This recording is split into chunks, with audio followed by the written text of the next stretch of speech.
నమస్కారం అండి. డాక్టర్ శ్రీహర్ష, నేను urologist and andrologist from KIMS hospital Begumpet. వారికోసీల్ అంటే ఏంటి? వారికోసీల్ అంటే వరబీజాల్లో రక్తనాళాలు బాగా ఉబ్బిపోవడం అనే సమస్య. సో వారికోసీల్ యొక్క పేషెంట్ లక్షణాలు ఎలా ఉంటాయి?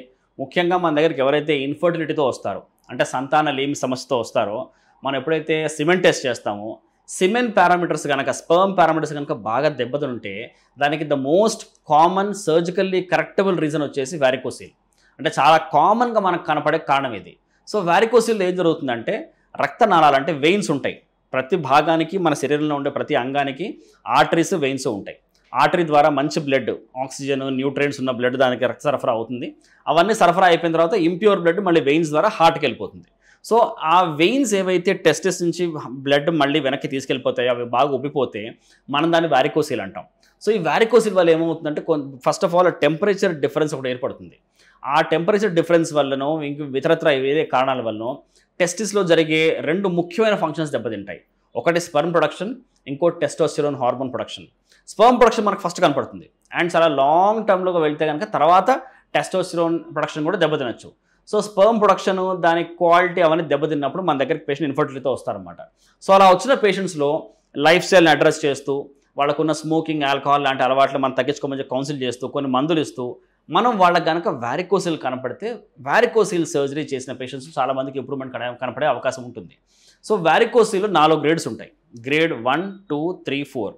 గ్రేడ్ 1ని మనం ముట్టుకోవాల్సిన అవసరం లేదు, ఎందుకంటే చిన్న గ్రేడ్ కాబట్టి ఆ వారికోసీల్ని ఆపరేషన్ చేసిన పెద్ద లాభం ఉండకపోవచ్చు. గ్రేడ్ 2 నుంచి గ్రేడ్ 2, గ్రేడ్ 3, గ్రేడ్ 4 అయితే ఖచ్చితంగా చేయాల్సిందే. ఒకవేళ ఒకే సైడ్ గ్రేడ్ 2 ఉంది, మనం పేషెంట్ మందులతో కూడా మేనేజ్ చేయొచ్చు. బట్ గ్రేడ్ 3, గ్రేడ్ 4 ఉన్నా, రెండు వైపులా గ్రేడ్ 2 ఉన్నా ఖచ్చితంగా ఆపరేషన్ చేస్తే 70 to 80% పేషెంట్స్ నయమయ్యే అవకాశం ఉంటుంది. సో మనం వారికోసీల్ రిపేర్ ఎలా చేస్తాం? మోస్ట్ కామన్గా మేము ఉపయోగించే పద్ధతిని మైక్రో సర్జికల్ వారికోసీల్ రిపేర్ అంటాం. అంటే ఒక మైక్రోస్కోప్ సహాయంతో గజ్జలలో చిన్న చిన్న ఘాట్లు, ఒక 1 ఇంచ్ ఘాటు పెట్టి, దాని ద్వారా ఆ ఏవైతే చెడు రక్తం ప్రవహించే వెయిన్స్ ఉంటాయో, ఉబ్బిపోయిన వెయిన్స్ ఉంటాయో, వాటిని మనం ఐడెంటిఫై చేసి వాటిని మనం కట్ చేసేస్తాం.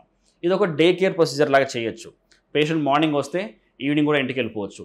కుట్లు తీసుకోవాల్సిన అవసరం కూడా ఉండదు, వాడిన తర్వాత కరిగిపోయే కుట్లు వేస్తాం. అండ్ పేషెంట్ నెక్స్ట్ డే నుంచి లేచి నడవచ్చు, ఆయన పనులు ఆయన చేసుకోవచ్చు. అండ్ ఒకసారి ఆపరేషన్ అయిపోయిన తర్వాత ఒక 2 to 3 వీక్స్ తర్వాత ఫస్ట్ ఫాలో అప్ ఉంటుంది. ఒక 2 to 2.5 months తర్వాత మనం ఆ సిమెంట్ టెస్ట్ రిపీట్ చేయిస్తాం. సిమెంట్ టెస్ట్ని మనం పాత రిపోర్ట్తో కంపేర్ చేస్తాం. కొంతమందిలో ఇమీడియట్గా 2.5-3 months తర్వాత చేసిన సిమెన్ పారామీటర్స్లో పెద్దగా ఇంప్రూవ్మెంట్ లేకపోయినా, ఒక 5 to 6 months తర్వాత చేసిన పారామీటర్స్లో మనకి ఇంప్రూవ్మెంట్ ఉండే అవకాశం ఉంటుంది.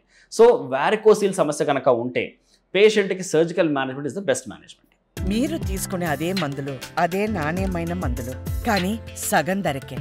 అవును, మెడ్ ప్లస్ బ్రాండ్స్ పై 50 to 80% తగ్గింపు.